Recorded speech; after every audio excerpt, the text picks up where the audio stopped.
Eu sou quem? João tinha cabelo branco? Então eu sou João. Aleluia.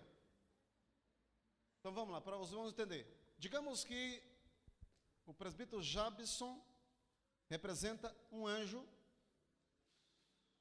O presbítero Wanderson Martins representa Jesus.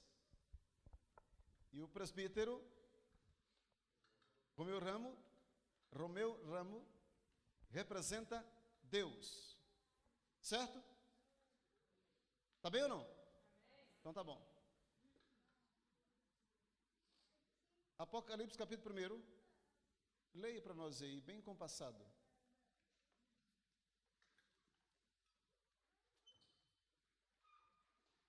Revelação de Jesus Cristo. Qual Deus lhe deu para mostrar aos seus servos as coisas que em brevemente deveria acontecer. E pelos seus anjos, e pelo seu anjo as enviou. E as notícias e notificou a João, seu servo. Pronto. Agora segura se vai repetir a leitura. Entenderam a leitura? Então tá bom. Agora leia. Começa de novo. Quando eu falar parar, para. Vai lá. Revelação de Jesus Cristo, a qual Deus lhe deu. Aí, segura. Revelação de Jesus Cristo, ao qual Deus... Dê para Jesus aí.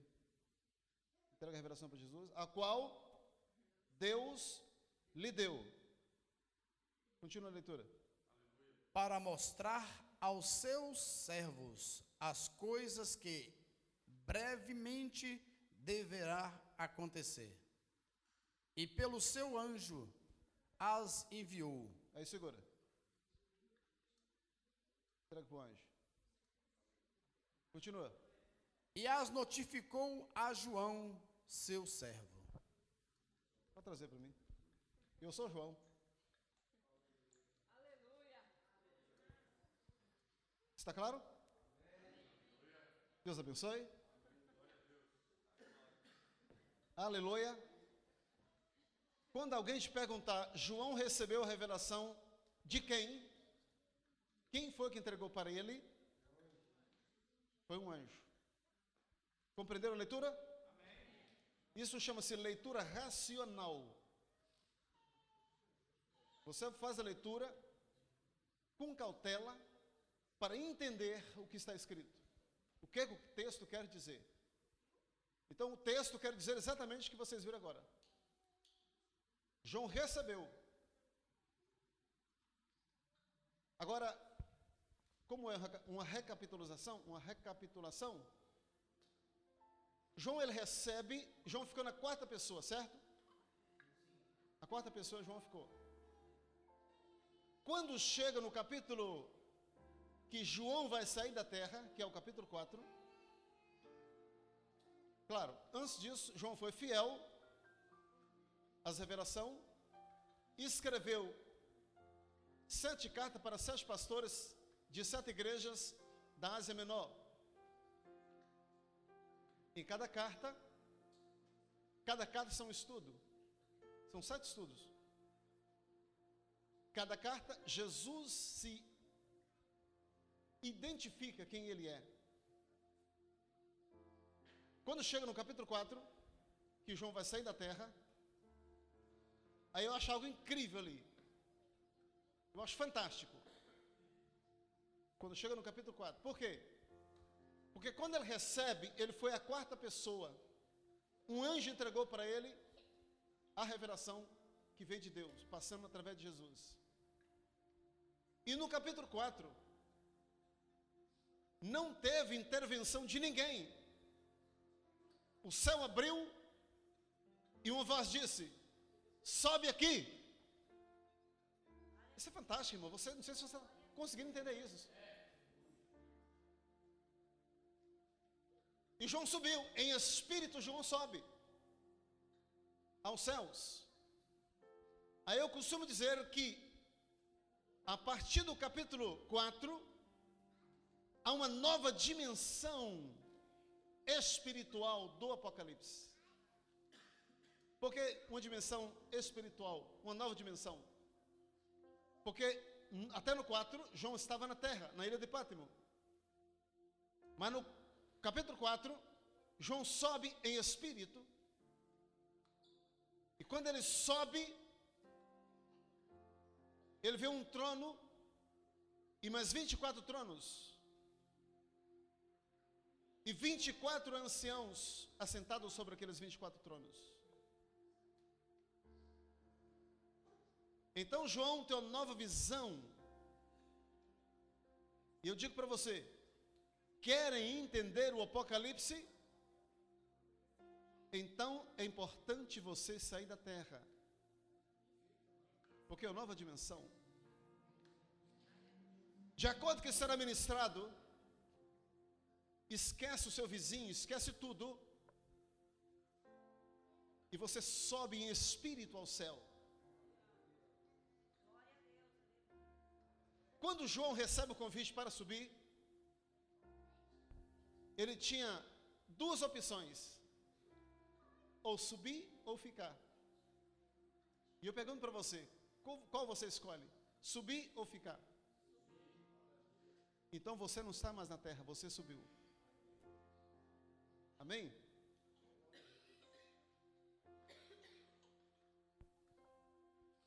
E aí vai uma sequência de acontecimentos que João começa a ver ali no céu.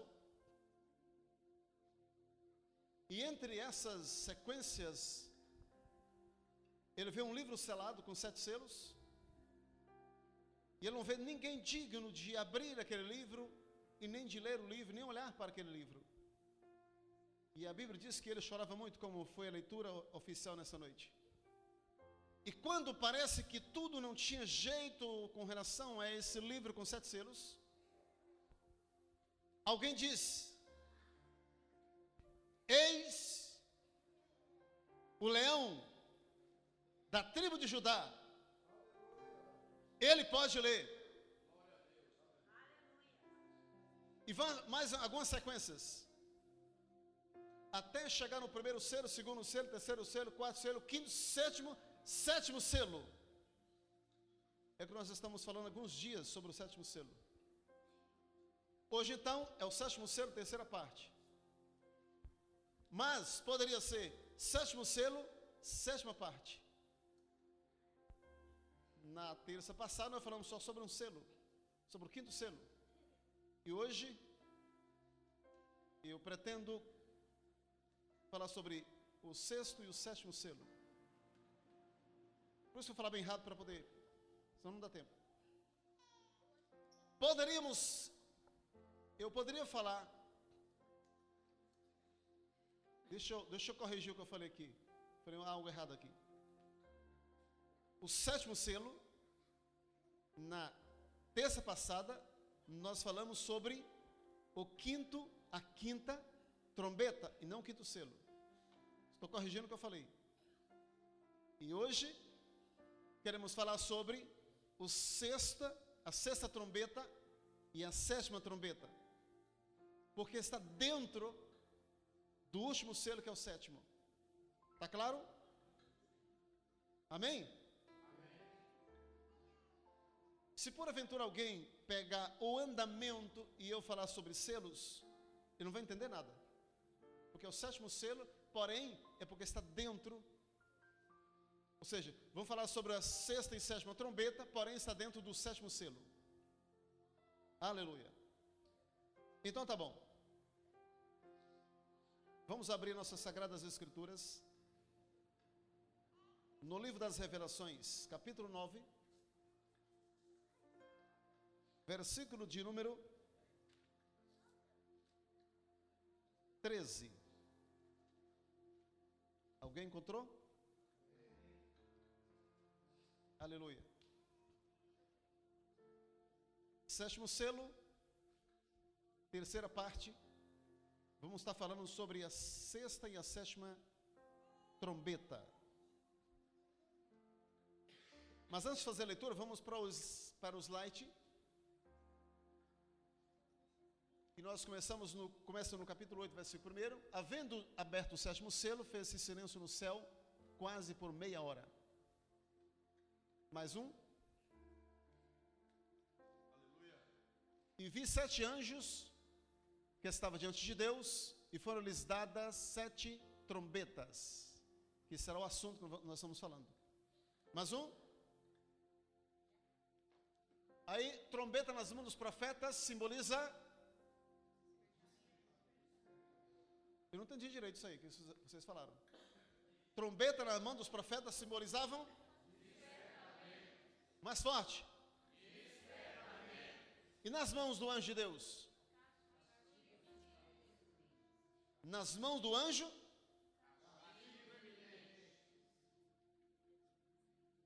Nem sempre é castigo.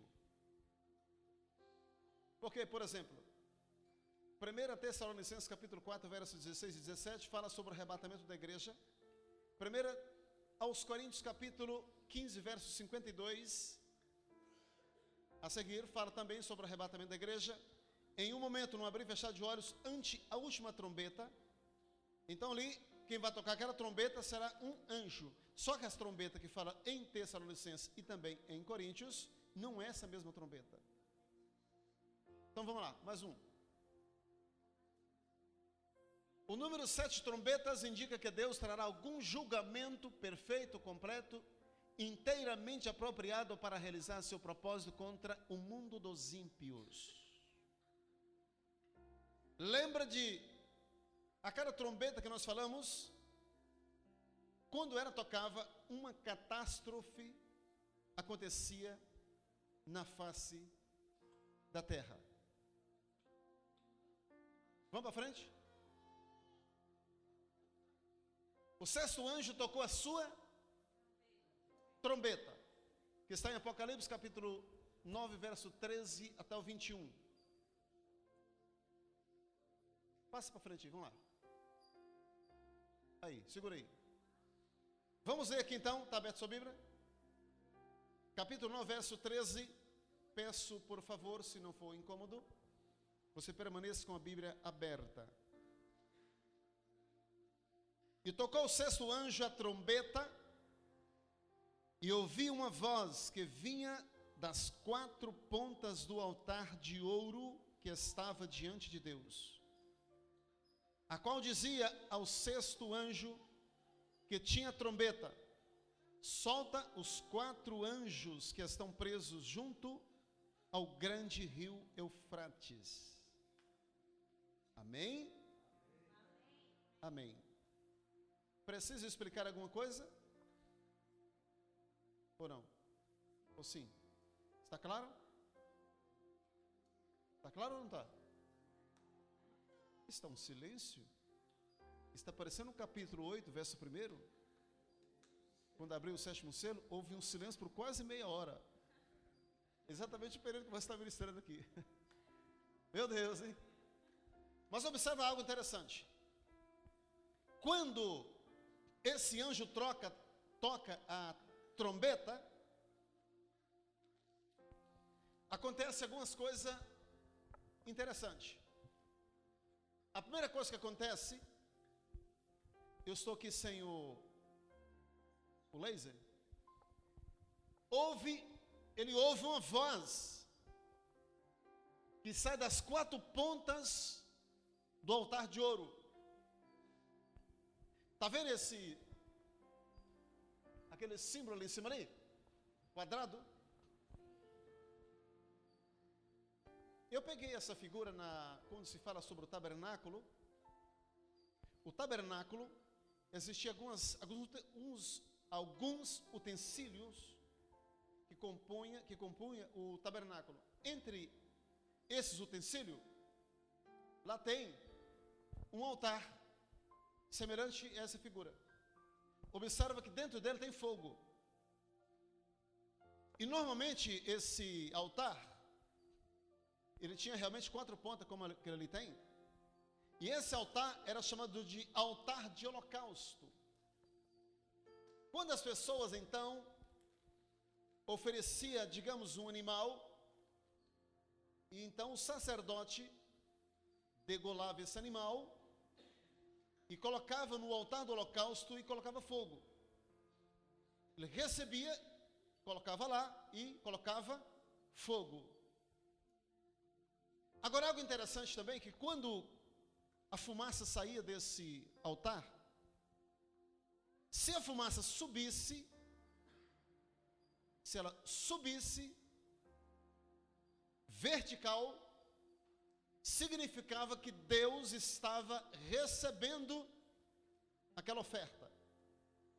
Se a fumaça saísse do altar do holocausto e ela fosse horizontalmente, significava que Deus não estava recebendo aquela oferta. Já pensou nisso?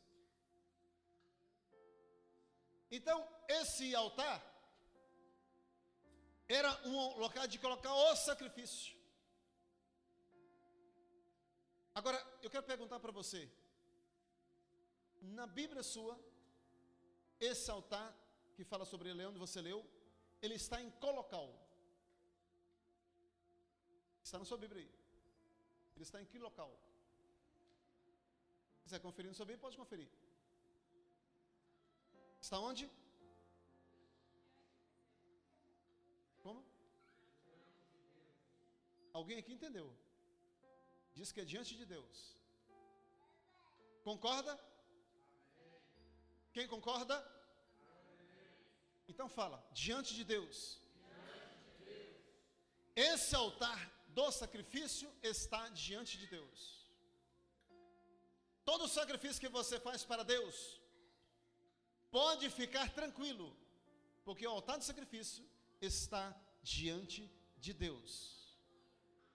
E quando ele ouve essa voz, saiu das 4 pontas do altar, que está diante de Deus. E outra coisa também,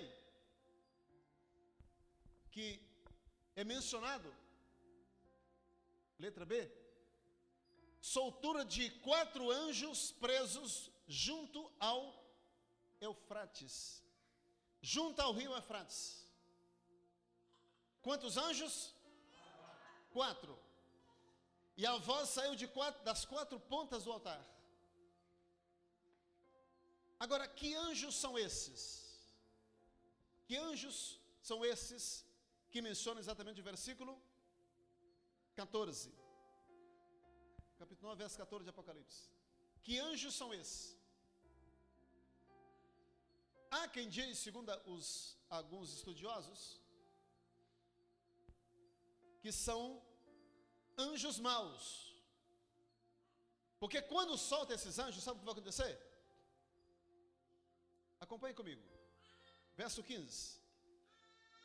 E foram soltos 4 anjos que estavam preparados para hora e dia e mês e ano, a fim de matarem a 1/3 parte dos homens.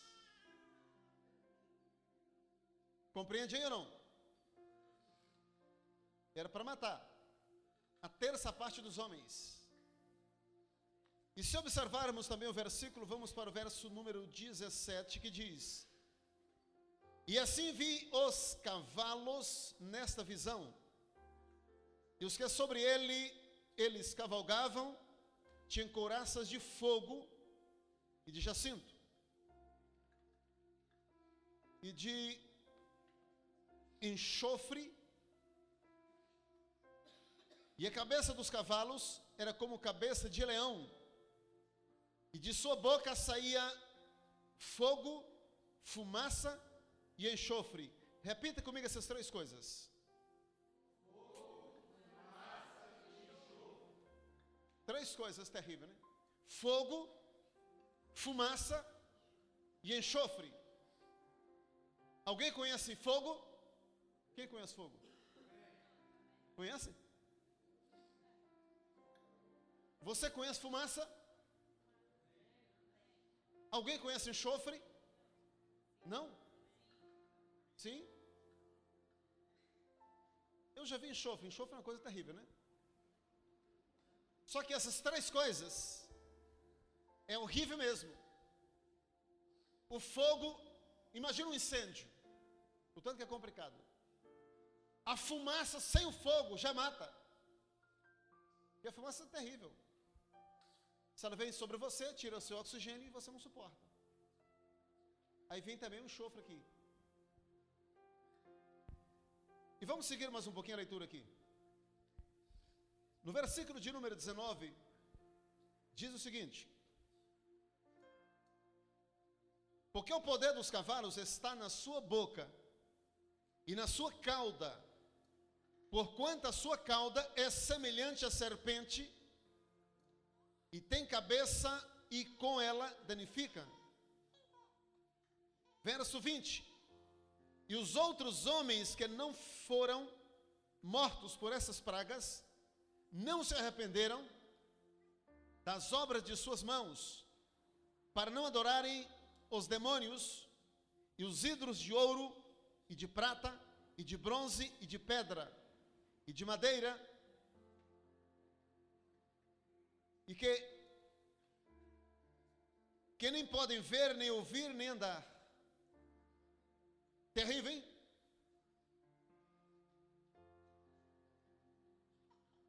Amém? Agora foi mais um toque para frente aqui. Vamos para o sétimo. O sétimo anjo tocou a sua trombeta. Agora, antes de passar para frente, o comentário, dá para ver ali qual o capítulo que tocou a sétima trombeta? Dá para ver? Qual capítulo? E qual capítulo que a gente leu agora há pouco? Capítulo 9, versículo 13 ao 21. E agora vai para onde? Capítulo 11. Lembra da colher de chá?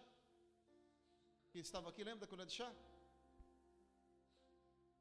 Foi na outra terça, ou não sei se foi na passada ou na outra. Que eu falei da colher de chá? Eu disse que o Apocalipse tem pelo menos 3 entre parênteses. Então agora nós vamos entrar, vai entrar em um parêntese, e nós não vamos ler sobre ele, que é exatamente o capítulo 10. Capítulo 10 é um entre parêntese, entra para o capítulo 11, e esse parêntese vai fechar no versículo 14 do capítulo 11. Amém? Alguma dúvida? Alguém tem dúvida? Não? Posso continuar? Ou eu paro? Agora não tem mais jeito, agora eu tenho que falar, né? Aleluia. Então eu mencionei o seguinte, que às vezes há uma dificuldade de entender o Apocalipse devido a esse entre parênteses. Porque peraí, não são 7 trombetas? Sim. Mas quando chega no capítulo 10, muda de assunto. Capítulo 11, no capítulo 10 muda de assunto. Porque abriu-se um parênteses. Mas ele vai fechar. Ele fecha exatamente no capítulo 11, versículo 14. Aleluia. Claro? Então tá bom. Então vamos então. Versículo de número? Qual versículo nós vamos ler? 15, né? Do capítulo 11. E tocou o sétimo anjo a trombeta, e houve no céu grandes vozes, que dizia: os reinos do mundo vieram a ser de nosso Senhor e do seu Cristo, e ele reinará para todo sempre. E os 24 anciãos que estão assentados em seu trono, diante de Deus, prostraram-se sobre o seu rosto e adoraram a Deus, dizendo, verso 17, dizendo, 2 pontos. Passou?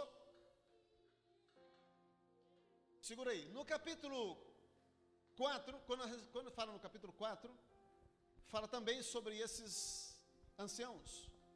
Quando João sobe, João vê um trono e mais 24 tronos, que são parecidos com isso aqui. Aqui são 24 tronos, se você contar, tem realmente ali 24 tronos e 24 anciãos. E o que eles estão fazendo, esses anciãos aí? Diga para mim. Eu não entendi. O que eles estão fazendo? No versículo de número 16. E os 24 anciãos que estão assentados em seu trono, diante de Deus, prostraram-se sobre o seu rosto e adoraram a Deus, dizendo o quê?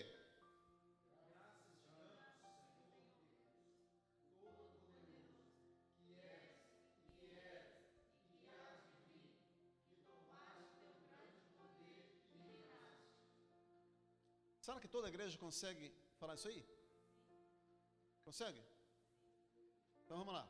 Eles estão diante de Deus, adorando os deuses, dizendo: graças te damos, Senhor Deus, Todo-Poderoso, que és, que eras, que hás de vir, que tomaste o teu grande poder e reinaste. Amém? Isso é lindo, né? É lindo. Agora pensa comigo um detalhe.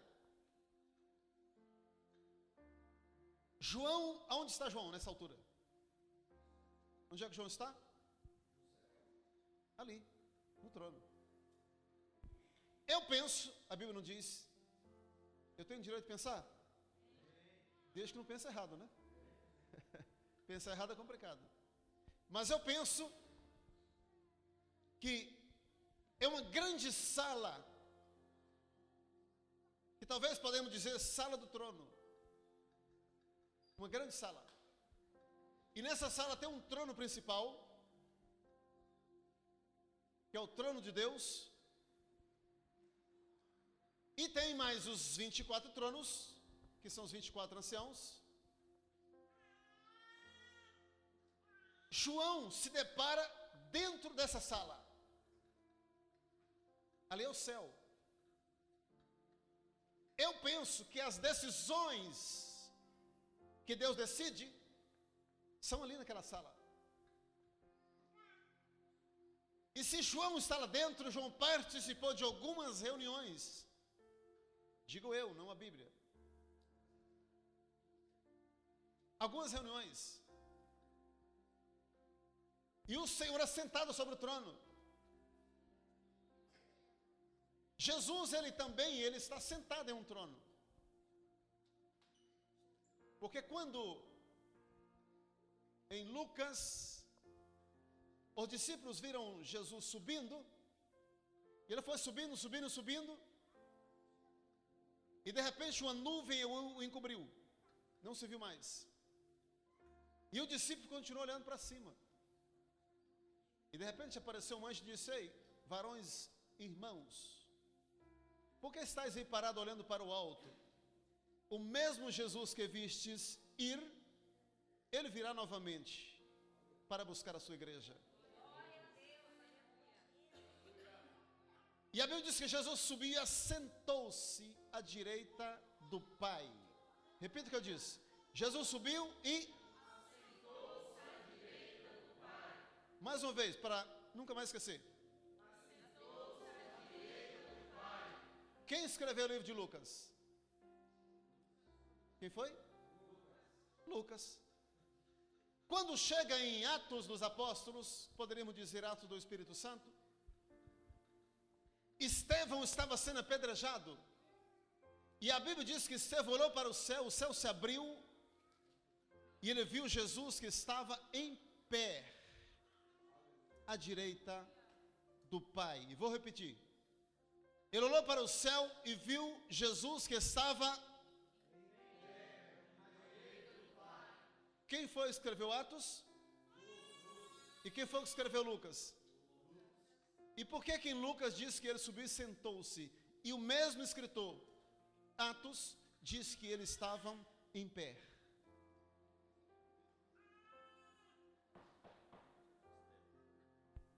Tem contradição? É contradição? É ou não é contradição? Tem certeza? E como provar que não é contradição?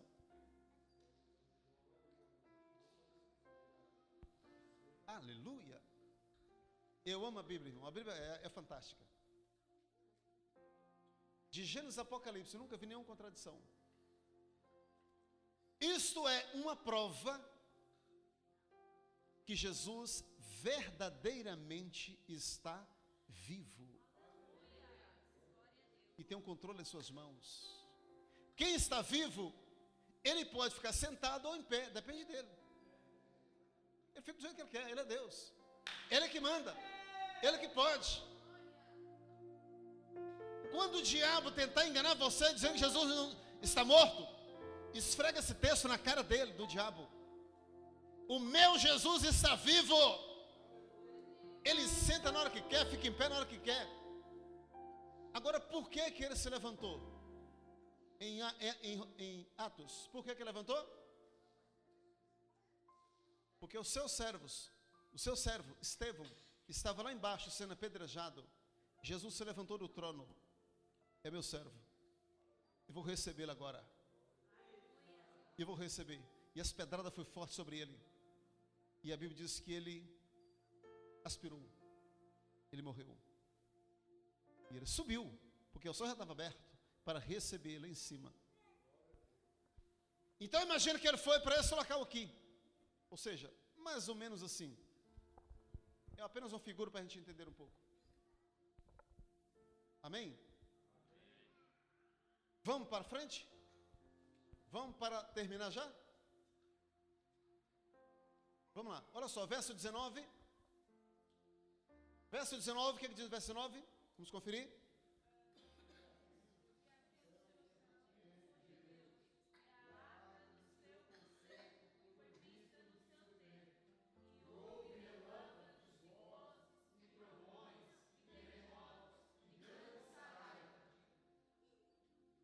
E abriu-se no céu o templo de Deus. E abriu-se no céu o templo de Deus. Imagino que dentro dessa grande sala, como eu disse agora há pouco, a sala do trono, então ali tinha tem o templo de Deus. E esse templo foi aberto. E quando abriu o templo, o que estava lá dentro? O que estava lá dentro? A arca do concerto. Ou a arca da aliança. Lá dentro. Quando foram construído o templo, essa arca estava no projeto também. A arca estava no projeto. Agora eu fico imaginando por que nessa visão, ou abertura, ou melhor dizendo, o toque dessas última trombeta, faz questão de mencionar essa arca. Faz questão de mencionar essa arca. O que significa essa arca? Alguém sabe? Claro que sabe. Significa o quê? Mais forte? A presença de Deus. A presença de Deus. Era tão forte a arca, que eu me lembro que os sacerdotes carregavam essa arca. E aí acontece algo interessante. Algo interessante que eu quero mencionar para você. Antes de mencionar sobre a arca, eu quero mencionar o seguinte. A situação na sua vida que Deus vai na sua frente. E a situação que você vai na frente e Deus vai atrás. É confuso, não? É confuso? Acho que é confuso ou não? Deus fala assim, vai, que eu serei contigo. Então você vai na frente. E a situação que Deus vai na frente, e você vai seguindo Deus. A arca do concerto, a situação que ela ia na frente e o povo atrás. E é a situação que o povo ia na frente e a arca mais atrás. Ou seja, a situação que a presença de Deus ia na frente e a situação que a presença de Deus ia atrás. Só que não pode perder o foco. Onde ela vai passar? Temos que seguir atrás. E é uma situação que os sacerdotes levando a arca, quando ele chegou na beira do Jordão, o Jordão estava cheio, não tinha como passar. E agora, como é que faz? Mas quando os sacerdotes colocou o pé na água, parece que eu vejo a água falando o seguinte: eu conheço esses pés, eu vou abrir para eles passarem a seco.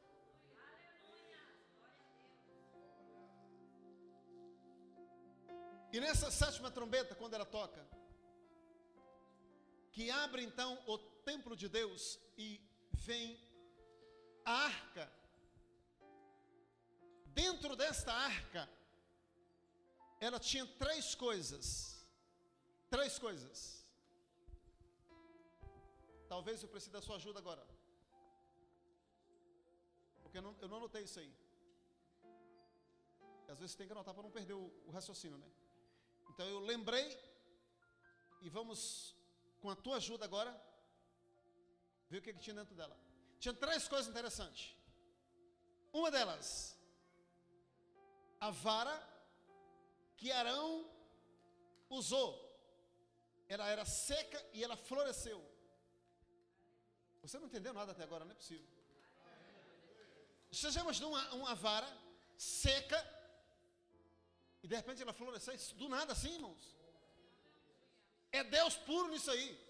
Não tem outra explicação. Deus puro. Milagre de Deus. E uma outra coisa que tinha dentro dela era o maná. Diga maná. E o que era maná? É o alimento dentro da arca. E esse alimento que tinha dentro da arca, ou seja, o maná, melhor dizendo, o maná, lembra do maná? Esse maná não era aquele que as pessoas colhiam e guardavam, não. Vinha para almoço, almoçava. Não se preocupe com a janta, não. É outro maná. É coisa nova. Não adiantava guardar, não funcionava. Agora imagina as pessoas que querem tudo para si, hein? Vão se dar mal, hein? E a terceira coisa que tinha dentro dessa arca era o quê? Os 10 mandamentos. A palavra de Deus. Diga os 10 mandamentos. A palavra de Deus. Então estava fechado o pacote ali. A arca representa a presença de Deus.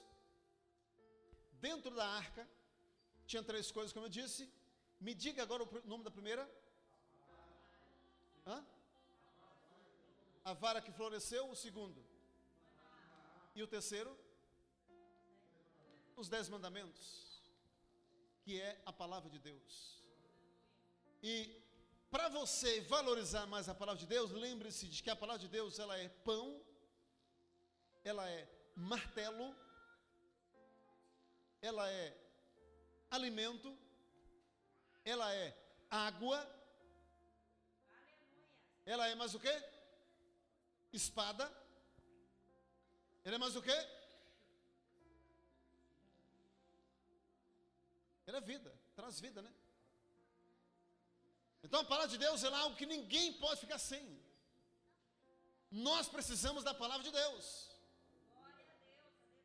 Agora imagina só, quando você tem a presença de Deus em sua vida, você tem milagre, você tem alimento e você tem a palavra.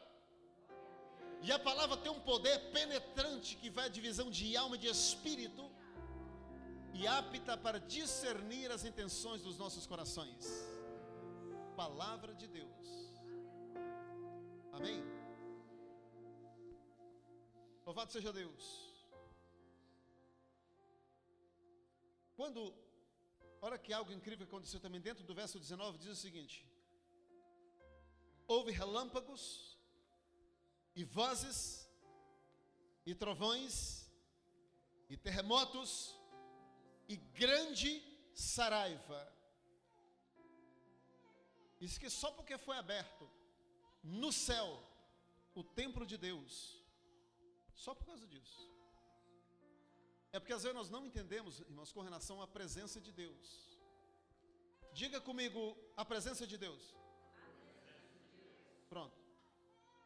A presença de Deus, se você analisar a Bíblia, você vai observar muitas coisas que aconteceram por causa da presença de Deus. Por exemplo, um dia os discípulos estavam reunidos em um local orando, e a Bíblia diz que tremeu o lugar em que eles estavam orando. Fez o quê? Tremeu. Por quê? Por causa da presença de Deus. Um dia Paulo e Silas estavam orando preso, com os pés amarrados no tronco, e a Bíblia diz que pela meia-noite houve-se um terremoto, e os alicerces do cárcere se moveram, e a prisão de todos se soltou. Por quê? Por causa da presença de Deus.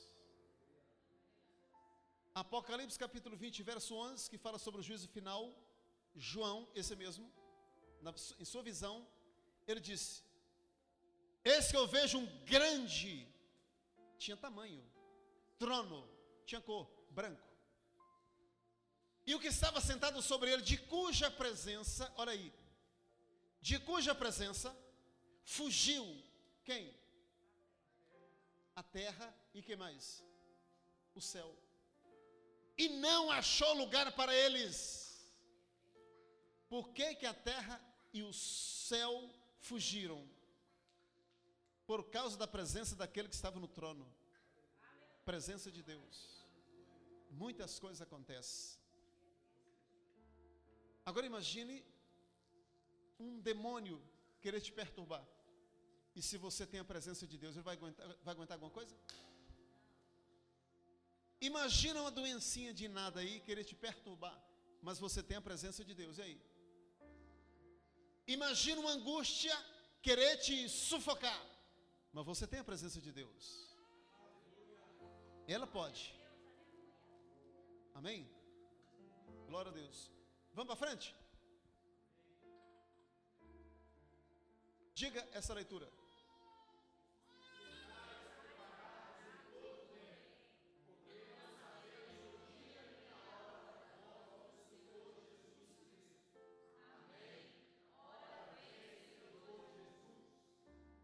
Aleluia. Louvado seja Deus. Vamos colocar em pé, por favor. Terminamos então a 7ª trombeta, que está dentro do 7º selo. Então finalizou-se o 7º selo.